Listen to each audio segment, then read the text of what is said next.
नमस्कार दोस्तों, मैं नरेश काजला। मेरा आप सभी लोगों को ये सुझाव है कि बहुत सारे लोग इंतज़ार कर रहे हैं। बहुत सारे लोग कह रहे हैं कि हमारी ईएमआई पेंडिंग है, हमने ब्याज पे पैसे ले रखे हैं, हमें ये प्रॉब्लम है। बट मैं आप लोगों से इतना ही निवेदन कर रहा हूँ कि ये सारी प्रॉब्लम पता है। कुछ लोग कह रहे हैं कि 20 तारीख को उन लोगों ने बोला था सीकर की एफआईआर उठ जाएंगी तो पैसा आना शुरू हो जाएगा। कुछ कमेंट्स करेंगे। मैं उन सभी भाइयों से ये निवेदन कर रहा हूँ कि आप थोड़ा धैर्य रखें और ये सोचें कि मेरी ईएमआई, मेरा ब्याज का पैसा अगर मैं कोर्ट में जाता हूँ तो आज चुक जाएगा क्या? लोगों की धारणा बन गई है कि जो कंपनी भाग गई है वो कभी पैसा नहीं देती है, वापस आता नहीं है। ये कहीं लिखा हुआ है क्या कि कंपनी भाग गई वो वापस नहीं आती है? अगर आप सारे लोग मिलके मेहनत करोगे, आप सारे लोग मिलके साथ दोगे तो ऐसा कुछ नहीं है कि वापस नहीं आएगी। अभी कुछ डॉक्यूमेंट्स में जो लिए हैं, रजिस्ट्रियाँ ली हैं, आगे जो रजिस्ट्रियाँ होनी है तो उनके लिए हम जो प्रयास कर रहे हैं वो किस लिए कर रहे हैं? फिर हम कभी कभी ऐसे लगता है कि आप लोग एक रास्ता जो आपको कोई ना कोई दिखा रहा है उस पे जाने की कोशिश कर रहे हो। कुछ लोग हैं इसमें जिनके पैसे आ चुके हैं, लेकिन उनके नीचे की टीम के कारण वो आगे आ गए हैं और वो एक साइड वे दे रहे हैं कि आप ऐसा मत करो, ऐसा करो। इस व्यक्ति ने ये बोला था, 20 तारीख को बोला था, 20 तारीख को नहीं आया। तो मैं कोई ऐसा तो है नहीं कि प्राइम मिनिस्टर हूँ और बोल दिया नोटबंदी है, नोटबंदी होगी। मैं भी आप में से एक पीड़ित हूँ, आपकी तरह ही एक पीड़ित हूँ। बस आप सब लोगों का साथ मिलने की वजह से आगे होके भाग रहा हूँ कि कुछ कर सकता हूँ। 2.5 महीने 3 महीने हो गए मेरे को। 23 तारीख कल मेरे को पूरे 3 महीने हो जाएंगे घर छोड़े हुए। कई लोग एलिगेशन लगा रहे हैं कि नरेश काजला ने तो अपने पैसे ले लिए। बड़ी शर्म की बात है। नरेश काजला ने पहले दिन भी बोला था कि नरेश काजला के पैसे कहीं नहीं गए हैं, नरेश काजला के पहले भी पैसे मिल जाते। लेकिन नरेश काजला ने बीड़ा ये उठाया है, हर उस व्यक्ति के लिए उठाया है जो अरुणाचल में बैठा है, जिसके पास नेटवर्क नहीं है, जो इस कंपनी का निवेशक है, वो भी इस कंपनी में पैसे लगाए हुए हैं। हर उस व्यक्ति के लिए भाग रहा था। ज़रूरत नहीं है मेरे को उन लोगों की जो ये सोचते हैं कि नरेश काजला गद्दार है। मैंने पहले ही दिन बोला था मैं सब कुछ बर्दाश्त कर सकता हूँ, लेकिन उन लोगों का जो ये इल्ज़ाम है वो ना तो मैं बर्दाश्त करता हूँ। अगर वो प्रूफ कर सकते हैं तो नरेश काजला कुछ भी करने को तैयार है। बस सिर्फ ये प्रूफ करके दिखाएं कि नरेश काजला ने इस व्यक्ति से रुपये किराया मांगा है, इस व्यक्ति से ये खर्चा मांगा है और इन लोगों से ये पैसा लिया है। मेहरबानी करके अपने ऊपर पेशेंस रखिए, धैर्य रखिए और साथ दीजिए। और मैं उन बड़े लीडरों से बोल रहा हूँ, गद्दार वो लोग अपने आप को समझे जो लोग ना पीड़ितों का साथ दे रहे हैं ना कंपनी का साथ दे रहे हैं और करोड़ों रुपए कमा के बैठे हुए हैं। मैं उन सब लोगों की लिस्ट फिर से बोल रहा हूँ, लास्ट बार बोल रहा हूँ, चाहे वो कोई भी हो, किसी भी ऑफिस का हो, मुझे डर नहीं लगता है। पीछे से आके फ़ोन करके लीलापोती नहीं करना, सीधे सीधे बोल रहा हूँ। कल धरना स्थल पे आना, एक्सेप्ट करना और वहाँ पे अपना जो भी बयान वगैरह देना है, जो भी रुगाराम साहब का आदेश है वो एक्सेप्ट कर लेना। बहुत सारे लीडर हैं जिन्होंने पैसे ठीक ठाक अर्न किए हैं और उसके बाद में घर बैठे हैं। बोला इससे होगा क्या, धरने से क्या होगा, जो होना है वो ऐसे ही हो जाएगा। बहुत लोगों की ये मन में है, भूल जाएं, क्योंकि ना तो आप पीड़ितों का साथ दे रहे हो ना कंपनी का साथ दे रहे हो। कंपनी को भी आपकी ज़रूरत होगी, लेकिन आपने पैसे अच्छे तरह कमा लिए और बोला अंदर पड़े हैं, ठीक है सड़ने दो। बदल लें अपनी सोच और उसी में फ़ायदा होगा, जल्दी बदल लें। 150 से ज़्यादा लोग हैं जिन्होंने 1 करोड़ रुपए से ज़्यादा इसमें मुनाफा कमाया है। फिर से बोल रहा हूँ कि अभी भी संभल जाओ।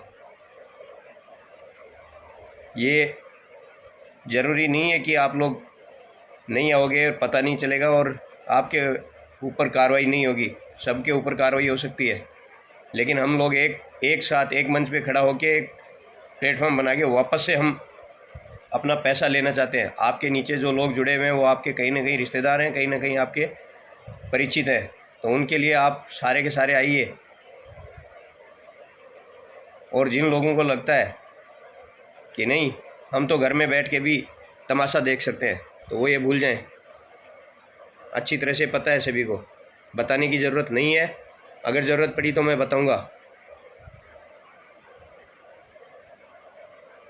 और उन लोगों से मैंने निवेदन किया था कि जो एफआईआर्स हैं हम उनको बेल दिला रहे हैं, न कि हम वो बरी हो रहे हैं। आप लोग समझने की कोशिश करें।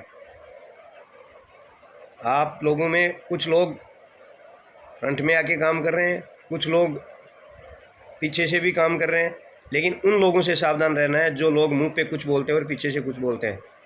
सामने आके मीडिया के सामने आके या सार्वजनिक कुछ और बोलते हैं और पर्सनली फ़ोन करके कुछ और बोलते हैं।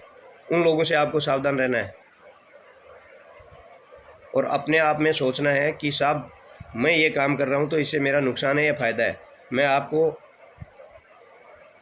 कुछ चीज़ें बता रहा हूँ जिनको आप भी सोचना।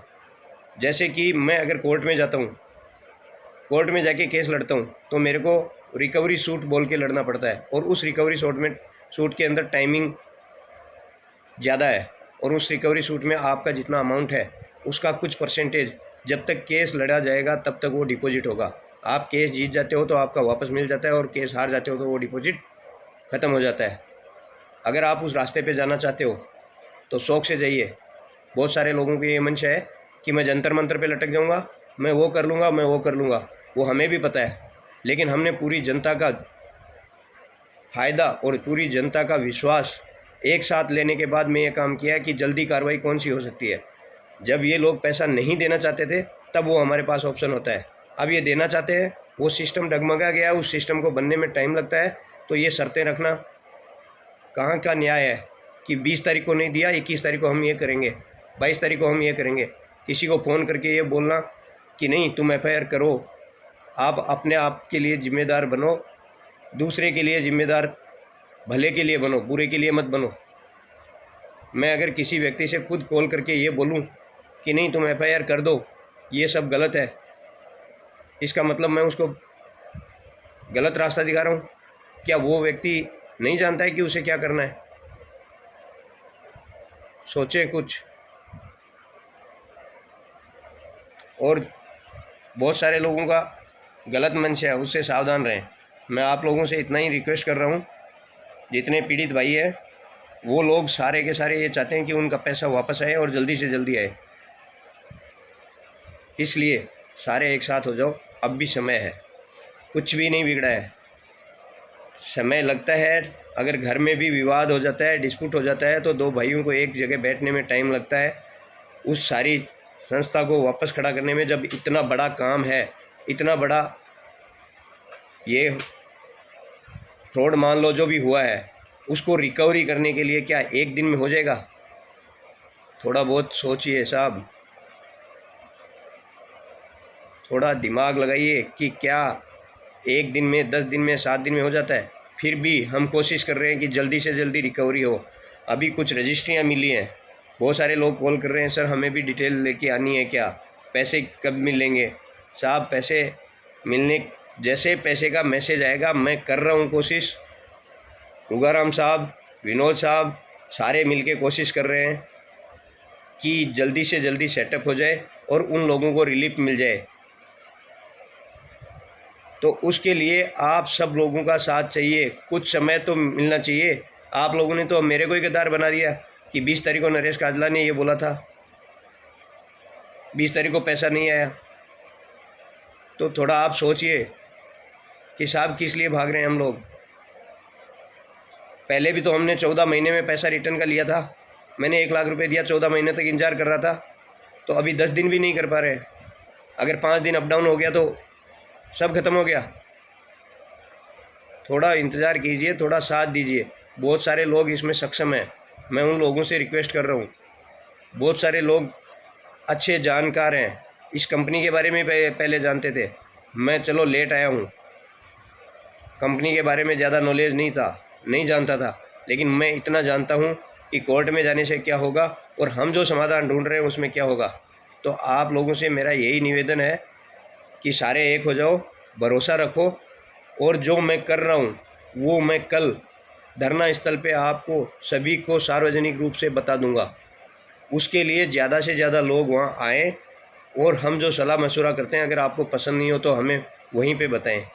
ये किसी एक व्यक्ति विशेष का निर्णय नहीं है, ये हम सब लोगों के लिए निर्णय है। इसलिए मैं निवेदन कर रहा हूँ कि आप लोग धरना स्थल पे जितने ज़्यादा लोग पहुँच सकते हैं इस निर्णय को लेने में हमारी मदद करें, क्योंकि कुछ लोगों की मंशा गलत हो चुकी है, धारणा गलत हो चुकी है। अलग अलग ग्रुप बना रखे हैं, उनमें अलग अलग मैसेजिंग करते हैं। मैं उन लोगों से यही निवेदन करूंगा कि अभी भी समय है, एक हो जाओ, एकता में बहुत शक्ति है। हम सारे जब एक हो जाएंगे तो सबकी धारणाएं बदल जाएंगी। किसी भी तंत्र में जाओ, आप सरकारी तंत्र में जाओगे उसमें आपका डिले प्रोसेस है। आपसे अगर आप एफआईआर करते हो, रिकवरी सूट करते हो तो रिकवरी सूट के पैसे जमा होते हैं, वकील साहब अपनी फ़ीस लेते हैं, और भी खर्चे बहुत सारे होते हैं। अगर उसमें आप जाने से आपकी जल्दी रिलीफ और आपकी ईएमआई, आपका ब्याज का पैसा चुकता है तो शौक़ से मैं भी आप लोगों के साथ चलने को तैयार हूँ। लेकिन जो ये रास्ता हमने अपनाया है वो हमारी अपनी सोच से है। कुछ लोग बोलते हैं क्या आपने वकील की मध्यस्थता कराई, आपने सरकारी तंत्र को बीच में लिया। सरकारी तंत्र को क्या पड़ी है साहब, सरकारी तंत्र को पहले फ़ीस भरो आप, और वहाँ से सरकारी तंत्र की मध्यस्थता लेने में आपको 4 से 5 साल लग जाएंगी, क्योंकि जो एफआईआर हम लोगों ने कर रखी है उससे ये 15-15 दिन की पीसी पे चलते रहेंगे। जहाँ 1000 एफआईआर हैं तो 15 से मल्टीप्लाई कर लीजिए, 15,000 दिन चलते रहिए आप। फैसला तो बहुत दूर की बात है। तो इसलिए हमने जो रास्ता अपनाया है वो गलत है या सही है वो आप खुद अपने दिमाग से सोचिए। किसी नरेश काजला की बातों में मत आइए।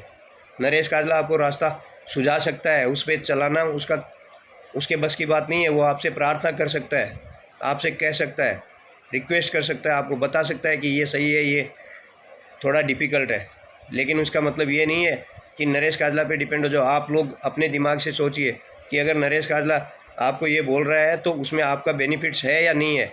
सभी लोगों को पता है, लेकिन कुछ लोग जिनकी मंशा गलत है, जिनके 2 पैसे आ चुके हैं, या वो राजनीतिक पहलू से किसी भी तरह से वो अपना पर्सनल बेनिफिट देख के लोगों के कंधे पे बंदूक रखना चाह रहे हैं, उन लोगों से सावधान रहें। मैं यही बोल रहा हूँ, और बहुत लोगों को इसका पता है, और जिनके लिए मैं बोल रहा हूँ उन लोगों को डायरेक्टली ये चीज़ पता है कि नरेश काजला ये बातें क्यों बोल रहा है। क्योंकि उन लोगों ने अपनी मंशा नरेश काजला के पास जाहिर की है, और नरेश काजला नहीं चाहता कि उनकी मंशा सफल हो, और ये भी नहीं चाहता कि उन लोगों को हर्ट करे। इसलिए मैं इनडायरेक्टली बोल रहा हूँ, और आप लोगों के लिए यही संदेश है कि मजबूत हो जाएं। अब ये वक्त है जिसमें आप लोगों के पास ऐसे लगेगा कि ये करना है या नहीं करना है। आप लोग मजबूत हो जाएं, साथ दें। मैं आप लोगों से पहले भी वादा कर चुका हूँ, अब भी वादा कर रहा हूँ, पीछे भी नहीं हटूँगा, ना डरूँगा ना बिकूँगा। इन 3 में से अगर एक भी चीज़ आपको मिल जाती है तो आप नरेश काजला को टांग देना चाहें। लेकिन जब तक आपको इनमें से एक भी चीज़ नहीं मिलती है तो मेरे पे भरोसा रखें, किसी के कहने में ना आए। नमस्कार, धन्यवाद।